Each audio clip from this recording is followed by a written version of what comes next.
Hey guys, Jason here, the Real World Marketer. So I wanted to have a candid conversation with you guys about the word ownership. My perception of ownership and my appreciation for the word has changed dramatically over the last few months since I've transitioned from working for a big company to working for myself. So when I worked for a big company, I hated the word ownership because basically it didn't, I felt like they didn't have the right concept of it. For them, ownership was getting sales done no matter whatever it takes, getting systems online no matter what it takes, and really kind of pushing the customer into things that they didn't really want to do, or to reach metrics or whatever that they were particularly focused on during that time. So I always dreaded the word because what it meant, ownership at that time, what it meant was that I had to disappoint the customer. I had to put myself in an uncomfortable situation so that the company and the managers would be happy. And that I was not okay with.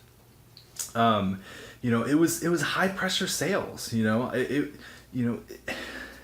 If you think about selling, if you're likely, if you're watching this video, you're likely selling some kind of product or service, or you're an affiliate marketer or something like that, online, offline, whatever.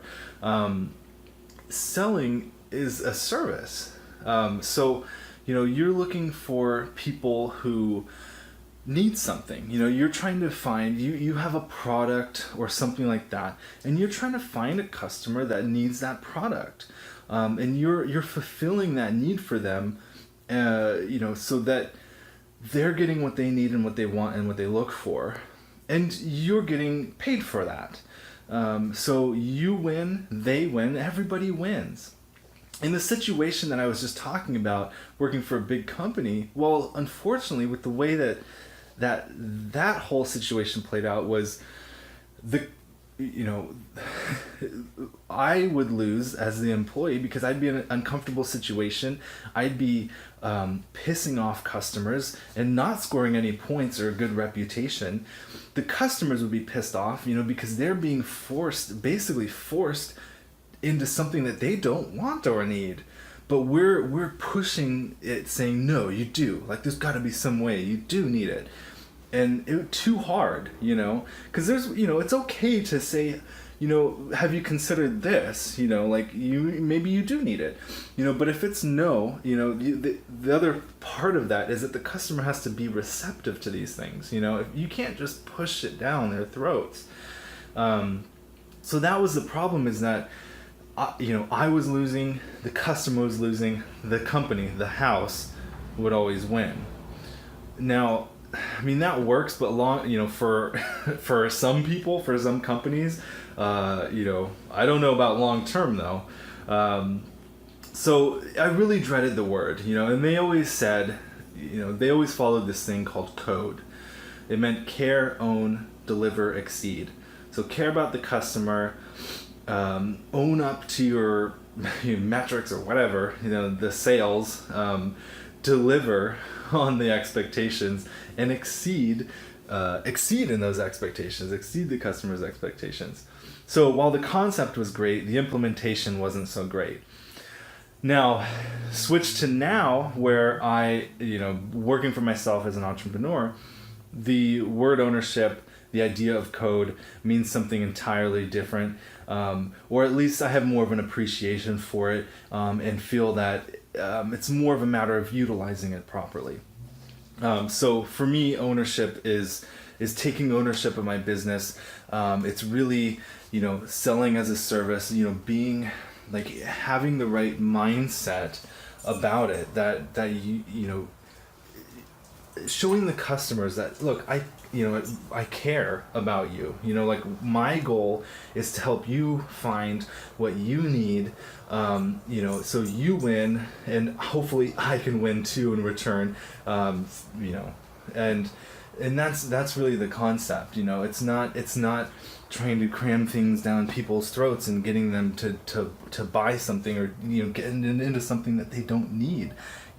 That's not the right mindset.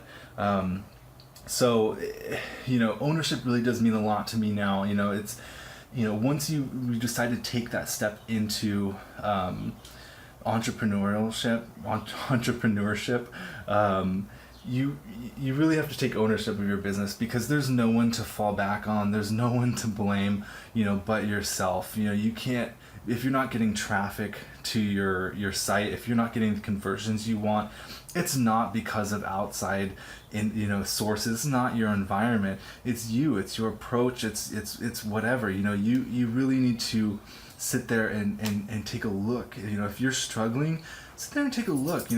Take the 800-foot view on what it is you're doing, what it is you're trying to accomplish. And then start coming up with a game plan. Take small steps. If you're not getting traffic, Google it. Google how to do traffic. If finances are an issue, Google how to do that. Without having to spend so much money.